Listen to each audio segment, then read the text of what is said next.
İlk başardım karşı dersindeyim. Bugün A harfini çekeceğim.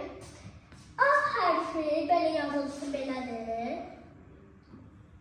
Çap forması belədir.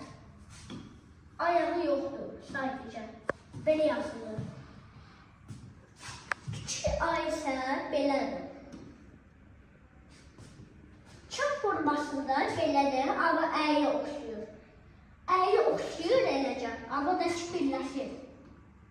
Birləşir, amma əyə oxşuyur. Burası düz olur. İndi isə L hərfinə çəkək. L hərfi belə yazılır. Və çap forması belə yazılır.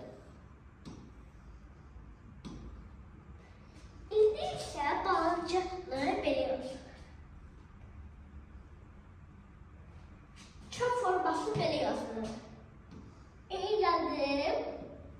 Propdakı bir dənə ayağı yoxdur. Orada üstəgəl işarəsi var ha, onu qoy. Hə. İndi təzədən yaz başqa hərfləri. Aha. Deməli uşaqlar, təzədən misallar eləyək. Bunları özünüz eləyəsiniz. Printerdə çıxardacaq.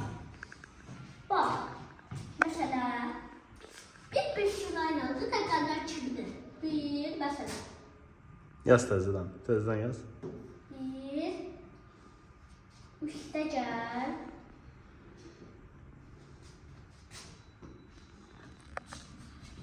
Bir. Neçə eləyir? Bərabərdir ki. Hə, bunu özünüz eləyirsiniz. Deməli. Ev tapşırığıdır bu, evdə eləsinlər. Ev tapşırığıdır. Bax, diqqətlə eləsinlər də. Videoda çəkib YouTube'a göndərəcəm mən onu. Yaxşı. Deməli, sonra iki. Hə. Gəl. İki. Bərabərdir. Dörd. Hə.